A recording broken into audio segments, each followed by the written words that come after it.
पहले आप ये देखो, एक रस्सी है और एक यहां बनाए दे रहे मंकी।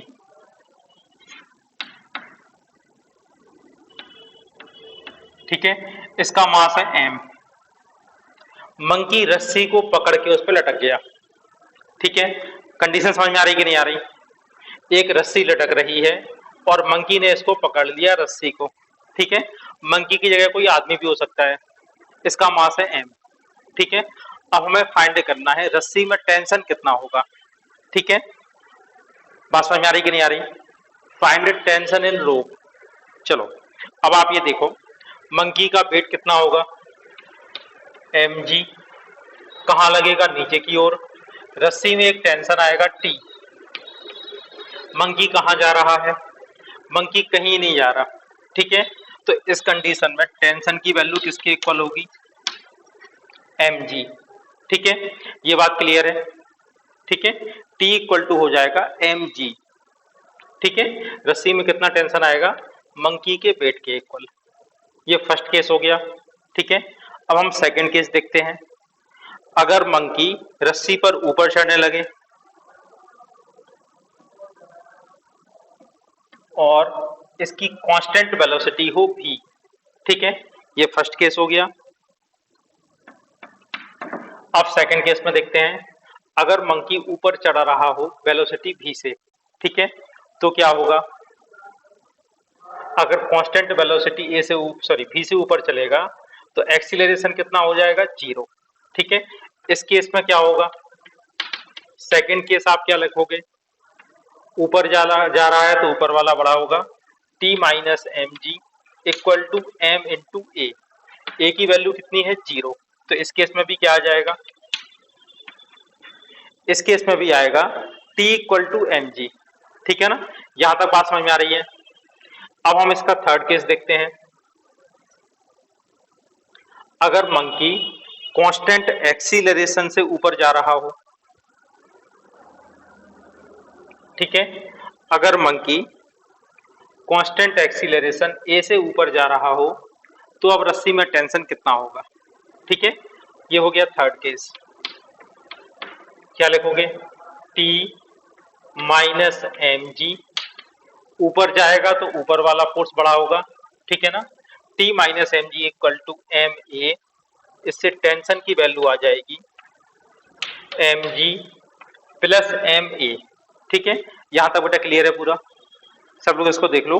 अगर कोई प्रॉब्लम, देखो, मंकी का मास है 10 किलोग्राम, 5 मीटर पर सेकंड स्क्वायर के एक्सीलरेशन से ऊपर जाएगा। फाइंड टेंशन इन रोप। देखो, यही कंडीशन है, तो T इक्वल टू क्या हो जाएगा? M G plus M A. M G की वैल्यू क्या होगी? 100 और एम ए कितना होगा? 10 इंटू 5 इक्वल टू आ जाएगा 150 न्यूटन। कंडीशन 4, ये नीचे आएगा तो नीचे वाला फोर्स बड़ा होगा। नीचे वाला फोर्स क्या होगा? एम जी, यानी 100 minus T equal to M A 10 into 5। ठीक है ना, टी की वैल्यू क्या हो जाएगी? 100 माइनस 50 यानी 50। टी इक्वल टू आ जाएगा 50। देखो, अब दोनों का हम बनाते हैं फ्री बॉडी डायग्राम। ठीक है, इस वाले मंकी का वेट कितना होगा? 100 न्यूटन। कहाँ होगा? नीचे। इस वाले मंकी का वेट भी नीचे होगा, कितना होगा? 50 न्यूटन। ठीक है ना, अब रस्सी में आएगा टेंशन। ठीक है, टेंशन की डायरेक्शन तो हमेशा होगी अवे फ्रॉम बॉडी। इस वाली रस्सी में टेंशन ये ले लिया T1, और इस वाली रस्सी में इसके कारण जो टेंशन आएगा उसका नाम हो गया T2। ठीक है ना, बात समझ में आ रही कि नहीं आ रही? अब आप ये देखो, T1 और T2 की वैल्यू हम लोग फाइंड करते हैं अलग अलग। ठीक है, तो T1 का केस में क्या होगा? इस केस में क्या होगा? ये ऊपर जा रहा है तो इसको आप क्या लिखेंगे? ऊपर वाला बड़ा होगा, T1 minus 100 equal to 10 into A. ठीक है ना, कितना आ जाएगा? 20। तो T1 की वैल्यू क्या आएगी?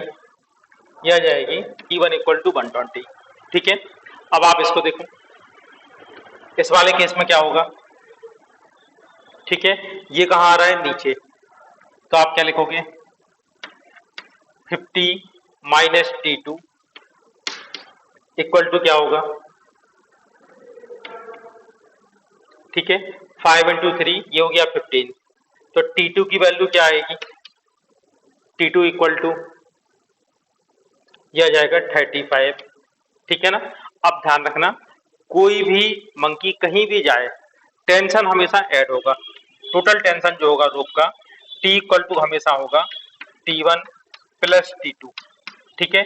T1 की वैल्यू कितनी है 120 प्लस T2 की वैल्यू है 35, कितना आ जाएगा 155 न्यूटन। नेक्स्ट कंडीशन देखो, ठीक है, एक पुली है, इसके साथ एक रोप आपको दिखाई दे रही है, ठीक है, और एक तरफ हमने एक ब्लॉक लगा दिया जिसका मास है m1, दूसरी तरफ मंकी है जिसका मास है m2, ठीक है। यहां तक बात समझ में आ रही है बेटा? देखो अब कंडीशन क्या है, ठीक है, मंकी इसमें ऊपर जा सकता है या फिर नीचे आ सकता है। तो अगर हम आपसे ये बोलें कि मंकी इस रस्सी पर ऊपर चढ़ रहा है, ठीक है, अगर मंकी ऊपर जाएगा तो ब्लॉक कहाँ जाएगा ये बताओ। सिर्फ ये क्वेश्चन है कि अगर हाँ बिल्कुल ठीक है, अगर मंकी ऊपर जाएगा तो ब्लॉक भी ऊपर आएगा, ठीक है ना। आप खुद देखो, अगर ये ऊपर चढ़ेगा तो ये रस्सी में टेंशन आता जाएगा, इस ब्लॉक को खींचता जाएगा तो ब्लॉक भी ऊपर जाएगा। तो जिस डायरेक्शन में मंकी जाएगा उसी डायरेक्शन में ब्लॉक जाएगा। तो आप इसमें एक पॉइंट लिख सकते हैं, if monkey moves upward then block also move upward with respect to ground. किसके, ब्लॉक ऊपर जाएगा, मंकी भी ऊपर जाएगा, ठीक है ना। अब आप इसमें एक बात समझो, अगर मंकी का मास और ब्लॉक का मास इक्वल है, ठीक है, ये पॉइंट बाई पॉइंट आप नोट करते जाएं। If mass of monkey is equal to mass of block then acceleration of monkey equal to acceleration of block, ठीक है। मंकी का एक्सीलरेशन ले लेते हैं a1, ब्लॉक का एक्सीलरेशन ले लेते हैं a2। अगर दोनों के मास इक्वल हैं तो दोनों के एक्सीलरेशन भी इक्वल होंगे, ठीक है। और अगर मास इक्वल नहीं है, इफ मास ऑफ मंकी और मास ऑफ ब्लॉक इक्वल नहीं है तो a1 और a2 भी इक्वल नहीं होंगे, ठीक है। ये पॉइंट याद रखना, अगर दोनों के मास इक्वल हैं तो एक्सीलरेशन इक्वल होंगे, मास अलग अलग हैं एक्सीलरेशन अलग अलग होंगे, ठीक है। ये पॉइंट क्लियर है?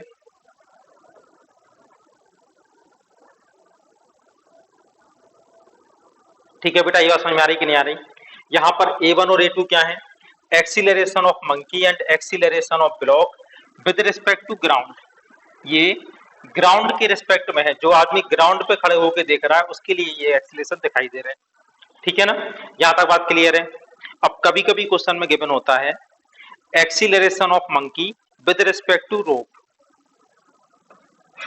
एक्सीलरेशन ऑफ मंकी, ठीक है ना, विद रिस्पेक्ट टू रोप, इस तरह से गिवन होता है acceleration of monkey with respect to rope. तो ये कैसे हम लोग फाइंड करते थे, ठीक है, इसको हम लोग लिखेंगे acceleration of monkey minus acceleration of रोप, ठीक है ना। ये हो गया विद रिस्पेक्ट टू ग्राउंड, ठीक है। ये आपको मालूम है, अगर हम आपसे बोले v12 तो हम लोग क्या पढ़ते थे, velocity of one with respect to 2, इसको लिखते कैसे थे, v1 माइनस v2, ठीक है। a12 इसको क्या पढ़ते थे, acceleration of one with respect to 2, formula क्या लिखते थे, a1 माइनस a2, ठीक है ना। वैसे यहाँ पे गिवन है acceleration of monkey with respect to rope equal to क्या हो जाएगा, acceleration of monkey minus acceleration of rope and acceleration of monkey so that block just lift up, ठीक है। मंकी का एक्सीलरेशन क्या हो जिससे ब्लॉक जस्ट लिफ्ट हो जाए, ठीक है ना। देखो जैसे ही मंकी ऊपर जाएगा तो इसमें टेंशन आएगा, ये वाला ब्लॉक भी उठने की कोशिश करेगा, तो ये जस्ट लिफ्ट अप हो जाए, ठीक है ना। इसके लिए इसका एक्सीलरेशन कम से कम कितना होना चाहिए,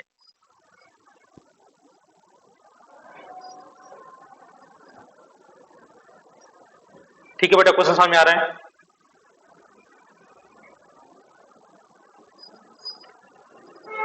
ठीक है, जस्ट लिफ्ट अप का मतलब होता है, ठीक है।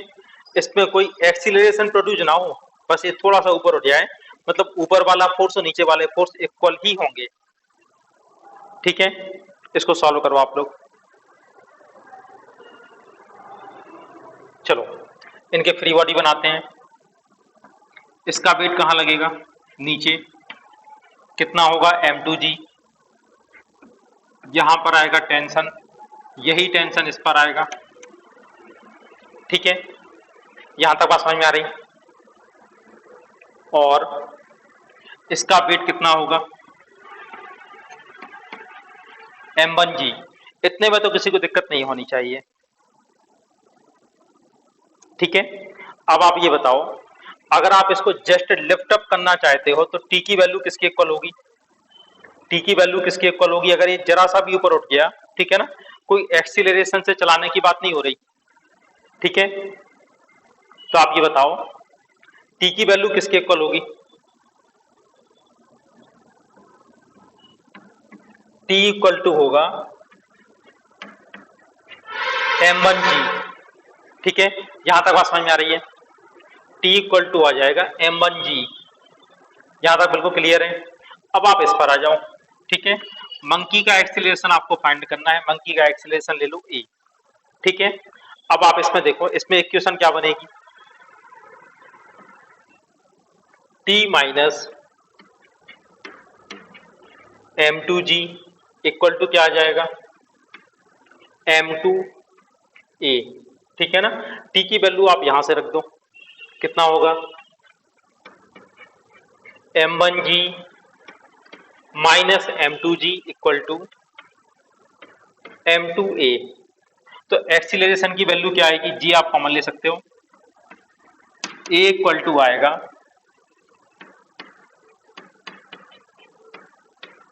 m1 माइनस m2 g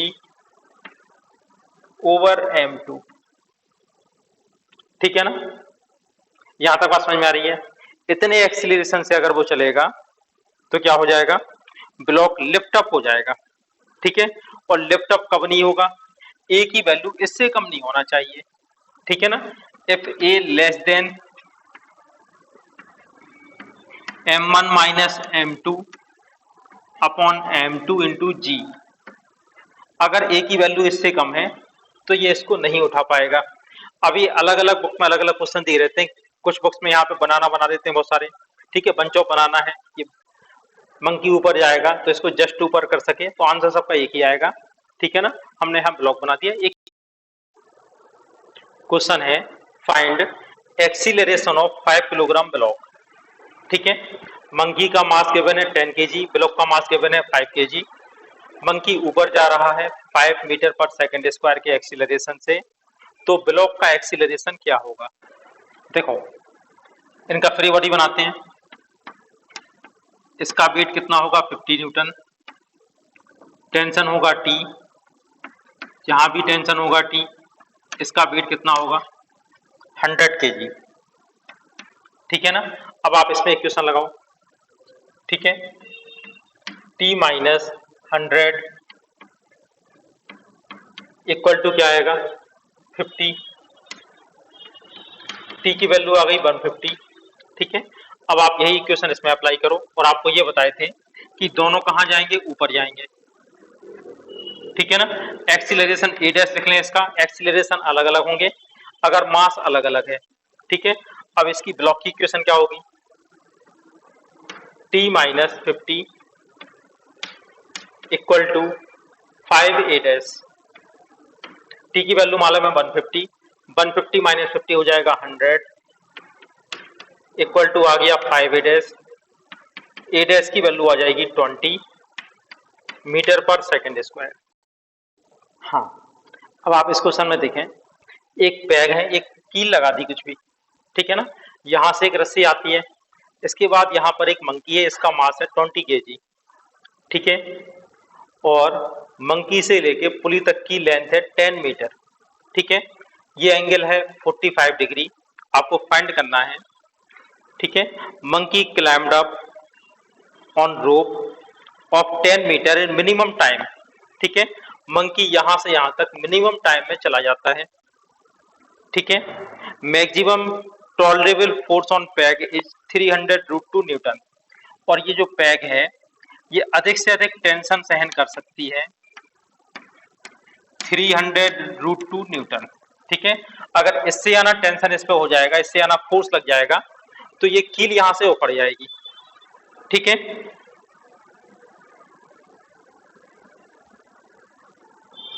आपको निकालना है, क्वेश्चन बता रहे हैं find acceleration, maximum acceleration of monkey. ठीक है। देखो मंकी इस पर कितने एक्सीलरेशन से चले, अधिक से अधिक। ठीक है ना, कि यहां से ये बैग टूट ना जाए, उखड़ ना जाए ये।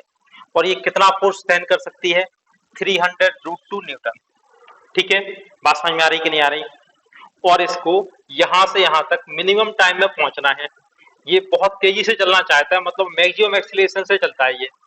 ठीक है ना, 10 मीटर को मैक्सिमम एक्सीलरेशन से ये क्रॉस करता है यहां से यहां तक। ठीक है ना, इतने से चलना है कि रस्सी या पैक जस्ट टूटते टूटते बच जाए। देखो एक बात समझना, इस कील को उखाड़ना है। ठीक है ना, देखो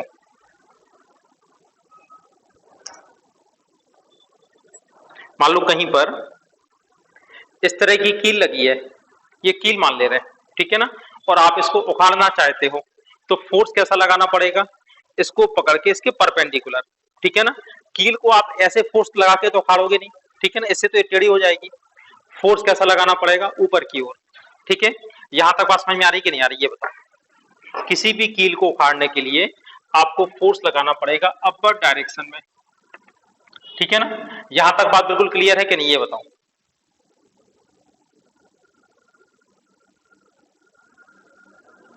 ठीक है बेटा, ये बात समझ में आ रही है। अगर ऊपर की ओर फोर्स लगेगा तो ये कील उखड़ जाएगी। ठीक है, इसको हम टी की जगह एफ लिख के दे रहे हैं। ठीक है ना, अगर इस पे ऊपर की ओर लगने वाला फोर्स 300√2 हो जाएगा तो ये कील उखड़ जाएगी। अब आप ये देखो मंकी का वेट कितना होगा, 200। रस्सी में टेंशन आएगा, यही टेंशन यहाँ पे शिफ्ट हो जाएगा टी। ठीक है ना, अब टी का एक कंपोनेंट ऊपर लगेगा। ठीक है, तो आप ये बताओ ये फोर्स की वैल्यू क्या होगी। ठीक है, एफ इक्वल टू कहलाएगा टी कॉस 45 डिग्री। यहां तक बात समझ में आ रही कि नहीं आ रही। F equal to T cos 45 degree. ठीक है, तो टी कॉस 45, इसकी वैल्यू आपको गिवन है 300√2। कॉस 45 की वैल्यू 1/√2, 2 का मल्टीप्लाई हो जाएगा। हाँ बता रहे बेटा, इससे आ जाएगा 600 न्यूटन। फिर से देखो एक बार, देखो मंकी क्या करेगा, इसको ऊपर चढ़ेगा तो रस्सी में आएगा टेंशन। ठीक है ना, रस्सी में टेंशन आएगा, रस्सी में टेंशन आएगा, रस्सी में टेंशन आएगा, ये यहाँ पे। और इस कील को रस्सी कैसे उठाने की कोशिश करेगी, इस तरह से। लेकिन इसको उखाड़ने के लिए कौन सा फोर्स चाहिए, वर्टिकल। ठीक है ना, तो इस टेंशन का वर्टिकल कंपोनेंट कितना चाहिए हमें, 300√2। अगर इतना फोर्स ही लगा पाएगा कि इसका वर्टिकल कंपोनेंट 300√2 हो जाए, तब तो ये कील उखड़ जाएगी, वरना ये कील नहीं उखड़ने वाली। ठीक है ना, तो इस कील पर लगने वाला मैक्सिमम फोर्स दिया गया है कि अगर 300√2 न्यूटन से ज्यादा हो जाए या इतना हो जाए तब ये उखड़ जाएगी। तो हम तो इसको इस तरह से फोर्स लगा रहे हैं, तो हम क्या करें, इसका एक कंपोनेंट ले लें ऊपर की ओर। ठीक है, आ रही बात समझ में कि नहीं आ रही। ठीक है, इसको सॉल्व करो। अब यहाँ पे टी की वैल्यू आ चुकी है। ठीक है, मंकी कहाँ जा रहा है, ऊपर। टी की वैल्यू आ चुकी है 600। अब आप यहाँ पे इक्वेशन लगा दो, टी माइनस 200 इक्वल टू आ जाएगा 20a। ठीक है, टी की वैल्यू है 600, 600 माइनस 200, ये आ गया 400 इक्वल टू 20a। ए की वैल्यू आ जाएगी 20 मीटर पर सेकेंड स्क्वायर। ठीक है, इस तरह से इसको क्वेश्चन में गिवन है acceleration of monkey with respect to rope g/6, find tension in rope and acceleration of block. Acceleration of block find करना है, टेंशन इन रोप फाइंड करना है, और acceleration of monkey with respect to rope आपको। देखो सबसे पहले हमें फाइंड करना है एक्सीलरेशन ऑफ मंकी। ठीक है, तो let acceleration of monkey is a1, ठीक है। और मंकी ऊपर जाएगा, रोप धीरे धीरे नीचे आएगी। एक्सीलरेशन ऑफ रोप क्या ले लें, AR, रोप AR एक्सीलरेशन से नीचे आएगी, मंकी A1 एक्सीलरेशन से ऊपर चढ़ता जाएगा। आपको गिवन क्या है, acceleration of monkey with respect to rope, ये आपको गिवन है g/6। हमने आपको बताया था इसको हम किस तरह से लिखते हैं, acceleration of monkey minus acceleration of rope equal to given है g/6। मंकी के एक्सीलरेशन को हम लोग यहाँ पे लिख रहे हैं a1, a1 ऊपर की डायरेक्शन में है, अगर a1 को पॉजिटिव लेते हैं तो AR क्या होगा, नेगेटिव, ठीक है। तो a1 minus AR equal to आ जाएगा g/6, ठीक है। यहां तक बात समझ में आ रही कि नहीं आ रही। तो a1 की वैल्यू क्या होगी, acceleration of monkey equal to g/6 माइनस AR, ठीक है। ये होगा acceleration of monkey with respect to ground. अब एक बात समझना, रस्सी AR एक्सीलरेशन से ये वाली नीचे आ रही है, तो यही रस्सी AR एक्सीलरेशन से ऊपर जाएगी ना। जितने एक्सीलरेशन से ये रस्सी नीचे आती जाएगी उतने ही एक्सीलरेशन से ये वाली रस्सी ऊपर आती जाएगी, मतलब ब्लॉक भी ऊपर आता जाएगा, ठीक है ना। अब ब्लॉक का बनाते हैं फ्री बॉडी डायग्राम। टेंशन इसका T होगा, इसका टेंशन भी T होगा, ब्लॉक का वेट कितना होगा m/2g, मंकी का वेट कितना होगा mg, ठीक है ना। अब आप दोनों के लिए टेंशन की इक्वेशन लिखो और सॉल्व। देखो ब्लॉक के लिए अगर हम इक्वेशन लिखें तो क्या होगा, T minus m/2g equal to आएगा m/2 AR, AR कहलाएगा एक्सीलरेशन ऑफ रोप, ठीक है। ऊपर वाली इक्वेशन को बंद दे दो, ये 2 इक्वेशन हो गई, ठीक है ना। अब हम इक्वेशन इससे लिखते हैं, ठीक है। किसके रिस्पेक्ट में लिख रहे हैं, अब हम लोग लिख रहे हैं विद रिस्पेक्ट टू ग्राउंड, ठीक है ना। अब आप ये देखो, इसके लिए क्या होगा, ये कहाँ जा रहा है, ऊपर, ठीक है। ये भी ऊपर जा रहा था। अब आप इसमें देखो, for monkey T minus mg equal to क्या आ जाएगा, T equal to ma1, a1 की वैल्यू पुट कर देते हैं यहां से, T इक्वल टू आ जाएगा mg प्लस m, a1 की वैल्यू गिवन है g/6,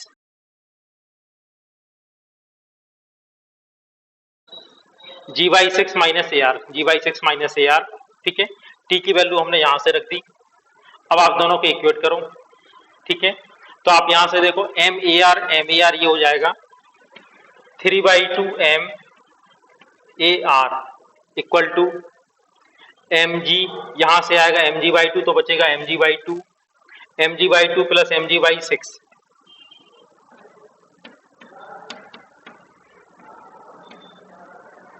ठीक है। m कॉमन लेके सबके कैंसिल कर दो, ठीक है। 2 से ये 2 कट जाएगा, यहाँ पे 3 आ जाएगा, ठीक है। ये कितना हो जाएगा 4g/3, ठीक है। यहाँ पर आ जाएगा 3AR, तो AR की वैल्यू क्या होगी 4/9g, ठीक है। और ये वाली वैल्यू आप कहीं भी रख दो तो इससे टेंशन की वैल्यू आ जाएगी, ठीक है ना। यहाँ पर रख देते हैं, T इक्वल टू कितना आ जाएगा mg/2 plus m/2 AR, AR की वैल्यू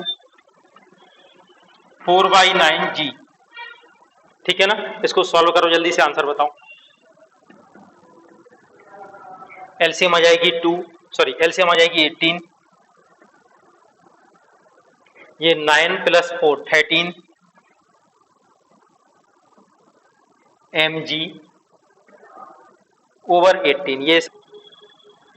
अब SC वर्मा सर की बुक कॉन्सेप्ट ऑफ फिजिक्स का क्वेश्चन नंबर 38 देखते हैं, ठीक है। इसमें 2 मंकी हैं A और B। देखिए 2 मंकी हैं A और B, A का मास गिवन है 5 किलोग्राम, B का मास गिवन है 2 किलोग्राम, और A की टेल के साथ B यहाँ पर लटक रहा है, ठीक है। और A की टेल मैक्सिमम टेंशन को टॉलरेट कर सकती है 30 न्यूटन। 30 न्यूटन से ज़्यादा अगर टेंशन हो जाएगा तो इसकी पूंछ टूट जाएगी। ठीक है ना। आपको फाइंड करना है, अगर मंकी ए मंकी बी को अपने साथ लेके जाता है तो रस्सी पे लगने वाला मैक्सिमम फोर्स क्या होगा, ठीक है, या कितना फोर्स इसको अप्लाई करना होगा। ठीक है, चलिए अब इसमें आप देखिए, इसका फ्री बॉडी बनाते हैं। सबसे पहले मंकी ए का वेट कितना होगा, इसका वेट होगा 50 न्यूटन, और मंकी बी का वेट कितना होगा 20 न्यूटन। ठीक है ना, यहां तक बात समझ में आ रही है। और रस्सी में आएगा टेंशन टी। देखिए अब मंकी बी की दो पॉसिबिलिटी है, या तो ये चुपचाप इसकी पूंछ पे लटका रहे, या फिर इसकी पूंछ पे थोड़ा उछल कूद करे, ऊपर नीचे जाए। ठीक है ना, अगर ये बिल्कुल भी ना हिले, केवल अपनी इसकी पूंछ पर लटका रहे तो क्या होगा, तो इसमें टेंशन कितना आएगा, इसके वेट के इक्वल। ठीक है ना, इसकी पूंछ में लगने वाला टेंशन ले लेते हैं T1। ठीक है, तो T1 की वैल्यू क्या होगी, अगर ये ना ऊपर जाए ना नीचे जाए, ठीक है ना, तो T1 की वैल्यू क्या होगी, T1 इक्वल टू आ जाएगा 20 न्यूटन। ठीक है ना, T1 की वैल्यू होगी 20 न्यूटन। अब देखते हैं मंकी ए का क्या होगा। देखिए अब ए पर लगने वाला फोर्स क्या होगा, अगर ए भी अपनी जगह पर ही हो, ना ये ऊपर जाए ना ये नीचे आए, ठीक है ना, तो ऊपर वाले फोर्स इक्वल टू नीचे वाले फोर्स होंगे। तो T इक्वल टू क्या होगा, T equal to 50 plus T1, 50 plus T1, तो इससे T की वैल्यू क्या आ जाएगी, ठीक है, T इक्वल टू हो जाएगा 50 प्लस T1 की वैल्यू है 20 इक्वल टू 70 न्यूटन। ठीक है ना, तो अगर मंकी ए अपनी जगह पर हो, या ये कांस्टेंट वेलोसिटी से ऊपर चले, ठीक है ना, और बी इसी की पूंछ पर लटका रहे या इस पर कांस्टेंट वेलोसिटी से चले, तो रस्सी पे लगने वाला टेंशन कितना होगा 70 न्यूटन। यही फोर्स इसको अप्लाई करना होगा। ठीक है, अब दूसरी पॉसिबिलिटी देखते हैं। देखिए क्वेश्चन में गिवन है कि इसकी जो टेल है ये मैक्सिमम टेंशन 30 न्यूटन को बियर कर सकती है। ठीक है ना, ये 30 न्यूटन का टेंशन ये सहन कर सकती है। ठीक है, यहाँ तक बात समझ में आ रही है। अब आप ये देखिए, ये 30 न्यूटन का टेंशन कब आएगा, जब ये मंकी इस पर ऊपर चलने लगे। ठीक है ना, इसकी पूंछ को पकड़ के एक्सीलरेशन से चलने लगेगा, तो इसमें टेंशन आ जाएगा T1 इक्वल टू 30। ठीक है ना, तो अब हम इसमें क्या करते हैं, मान लो ये मंकी ए ऊपर की ओर जा रहा हो एक्सीलरेशन ए के साथ, और इसके नीचे लटका हुआ है मंकी बी, तो ये भी चलेगा ए से।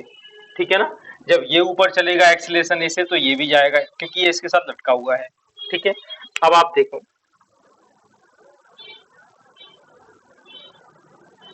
ठीक है, अब इसका फ्री बॉडी बनाते हैं। ठीक है, तो आप ये देखो, फर्स्ट वाले केस में क्या होगा, मंकी ए के लिए क्या होगा, इक्वेशन कैसे लेके जाएंगे, ऊपर जा रहा है तो ऊपर वाला फोर्स माइनस नीचे वाले फोर्स। ठीक है ना, नीचे वाले फोर्स कितने हैं 50 plus T1 equal to M A.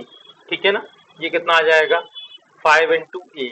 ठीक है, T1 की मैक्सिमम वैल्यू कितनी है, ठीक है, T1 की मिनिमम वैल्यू तो थी 20, ठीक है ना, लेकिन मैक्सिमम वैल्यू कितनी है, ये हो सकती है 30। 30 का पॉसिबल है जब ये इसकी पूंछ पर ऊपर या नीचे जा रहा हो।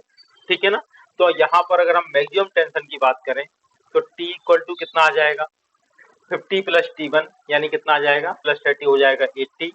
तो T इक्वल टू क्या आएगा 80 प्लस 5A। ठीक है ना, इसकी वैल्यू होगी 80 प्लस 5A, इक्वेशन नंबर 1। ठीक है, अब आप देखो सेकंड मंकी बी का क्या होगा। ठीक है, जब ए ऊपर जाएगा, ए की पूंछ के साथ बी लटका हुआ है, तो बी भी ऊपर जाएगा। इसकी इक्वेशन क्या होगी T1 minus 20 equal to 2A। ठीक है, T1 की वैल्यू क्या कंसीडर की है, मैक्सिमम टेंशन का केस, और मैक्सिमम टेंशन कितना गिवन है 30 न्यूटन। ठीक है ना, अगर यहाँ पे 30 रख देते हैं तो 30 minus 20, 30 minus 20 equal to 2A। इससे A की वैल्यू आ जाएगी 5, और A की वैल्यू आप इक्वेशन 1 में पुट कर दो, तो 5 इंटू 5 25, ठीक है। टी की वैल्यू क्या आ जाएगी 80 प्लस 25 यानी 105 न्यूटन, ठीक है ना। तो रस्सी पर जो टेंशन लगेगा इसकी वैल्यू कहाँ से कहाँ तक वेरी करेगी 70 टू 105 न्यूटन, ठीक है। यहाँ तक क्लियर हो गया।